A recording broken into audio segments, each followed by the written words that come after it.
Hi everyone, we're going to continue learning how to trim, specifically learning how to use the roll edit. In my previous videos I showed you how to do a ripple trim edit using the trim mode. If you haven't gone and seen those videos, I highly suggest go back and learning the ripple trim tool, and then also learning about the trim mode and what trim mode is and how to use trim mode before you come into this video. Alright, so let's dive into how to use the roll edit, what a roll edit is.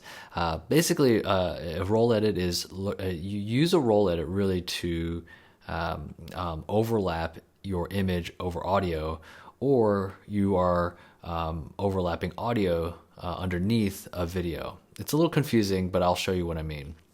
Now, the roll edits really are that final step. It's like that final little nuance you're adding to your edit to give it that refined feel to it. So once you trim out frames on the A side and the B side, and you are happy with where the edit is, the last step is to then add to that is the roll edit, is to add the roll edit to your cut. So let's go ahead and dive in, and I'm going to give you some context by playing the clip here. 585. Tell us you charge too much for toast. So we've got two clips, one where the subject is looking for something, 585. and then in the next clip on the B side, you hear the subject saying 585. What we're going to do is we're going to do a roll edit.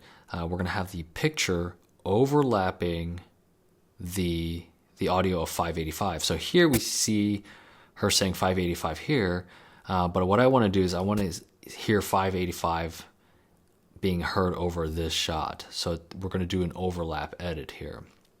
Now, when I select my edit point, you'll notice that it's selecting both the audio and video. And this is problematic when you're trying to accomplish a roll edit or using an overlap edit using the roll edit. And so I'll show you what happens if I were to just click drag and move it to the right.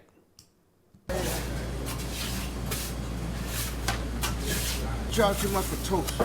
So that entire line of 585 is gone because I rolled over the audio and the video at the same time. That's not what I want to do. I just want to overlap the video. So I'm going to undo Command Z on a Mac, Control Z on a PC, and I just want the video portion. And if you saw my earlier video how to just select the video, I hold down Option, right? Think of Option as sort of the opposite, right? And so I click on Option click, and now it's just the video. And now I can go ahead and accomplish that cut. Here we go. And now you can see, if you look on the timeline, you can see that the video is overlapping the audio on the B side, right? So let's take a look at that. 585. Tell us you charge too much for toast. So you can see that I clicked drag and I did a little too much, right? And you could continue to click and drag and kind of refine it. Again, Option click to make sure that it's only the video, because if you still continue to click, you can see that it's still linked, even though it's like a little off. So Option click, and you can kind of like test it out and try it and then see if it works.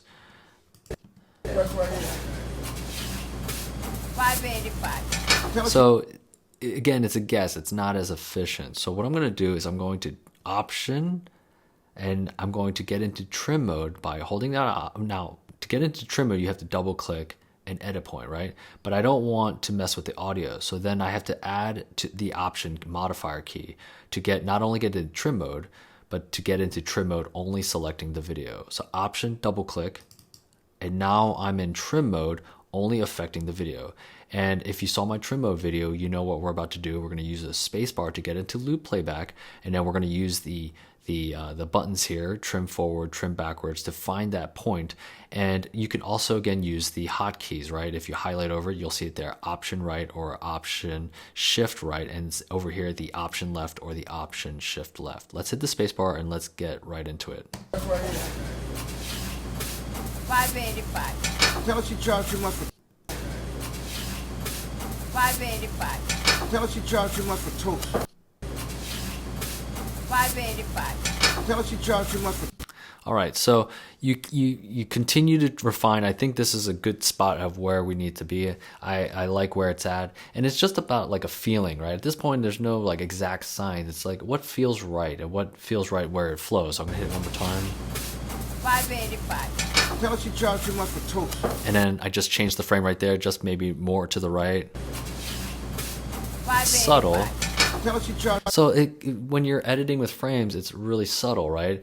You may say, well, I don't really see a difference, but you have to make that decision, right? And so if you're going to make that decision, why not be as precise as possible?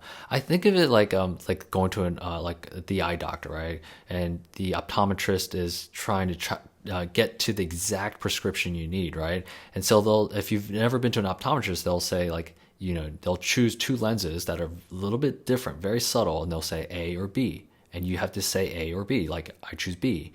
And then they'll say 1 or 2. And then you choose 1 or 2, or 3 and 4. And they'll keep dialing it down until it's exactly what you need to do, right? It's sort of like this in trim mode. You are really like sitting in an optometrist chair and you're saying, is it this frame or that frame? Is it that frame or this frame? And you're choosing the exact frame until it just feels absolutely right to you. Again, it's a process. It's going to take some time to get used to, but I encourage you to use it. Tell me what you think about using the Roll Edit tool.